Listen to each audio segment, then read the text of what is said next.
Hi, I'm Dr. Kilpatrick. In this session, we'll connect the renal tubular defect in Gitelman syndrome with its clinical consequences and build a practical, targeted approach to potassium, magnesium, and medication therapy.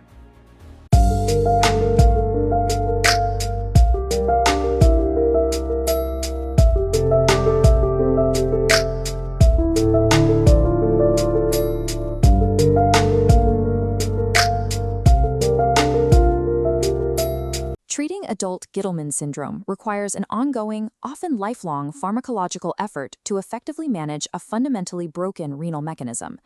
The root cause is a biallelic loss-of-function mutation in the SLC12A3 gene.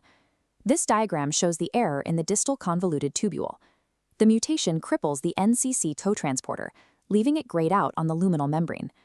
Because this structural defect is permanent, outside of a kidney transplant, it cannot be corrected. Since the tubule cannot be fixed, the clinical objective is to override the resulting biological fallout through escalating pharmacotherapy. In this tubule cross-section, we can see the immediate effect of the broken cotransporter. Sodium and chloride bypass the blocked receptor and flush directly out into the urine. This chronic salt wasting continuously drains the patient, shrinking the total extracellular fluid volume. The body reacts to this volume loss by activating the RAS cascade, driving up aldosterone levels. This secondary hyperaldosteronism forces the kidneys to dump potassium.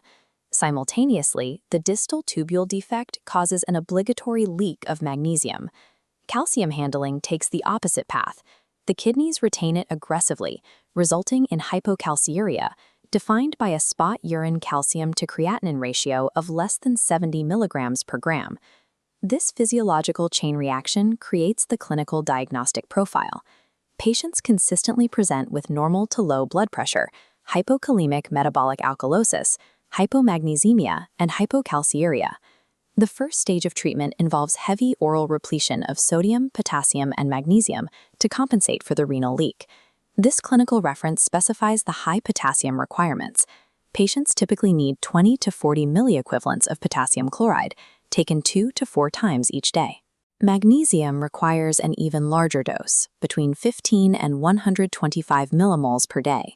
However, clinicians face the frustrating magnesium paradox. As the serum levels rise, the kidneys increase excretion, dumping the magnesium back out. If serum magnesium drops to 1 milligram per deciliter or below, oral routes are replaced by intravenous magnesium sulfate infusions of 4 to 8 grams delivered over 8 to 12 hours. For most patients, this pill burden creates a hard therapeutic remit. The sheer volume of supplements triggers severe gastrointestinal distress and diarrhea. The gastrointestinal tract often fails before the electrolyte deficit is closed. This forces the physician to move to second-line, mechanism-altering drugs. Once the limit of oral tolerance is reached, the strategy shifts to blocking the distal sodium-potassium exchange.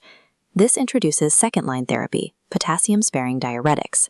Agents like spironolactone, eplerenone, or amiloride are added to the baseline supplements. Returning to the tubule map, we see the mechanism. These drugs block the aldosterone-mediated channels that are inappropriately dumping potassium. As outlined here, spironolactone is typically titrated between 100 and 300 milligrams daily, while amiloride ranges from 10 to 30 milligrams. Eplerenone, dosed between 50 and 150 milligrams daily, offers a clinical advantage by avoiding many of the endocrine side effects associated with high-dose spironolactone. By securely sealing this distal leak, clinicians can elevate serum potassium without further taxing the patient's gastrointestinal tract. For refractory patients who remain low despite diuretics, third-line agents, NSAIDs and ACE inhibitors are required. In Gitelman syndrome, systemic prostaglandins are rarely elevated, which distinguishes it from Bartter syndrome. This makes NSAIDs like indomethacin a situational tool rather than a standard requirement.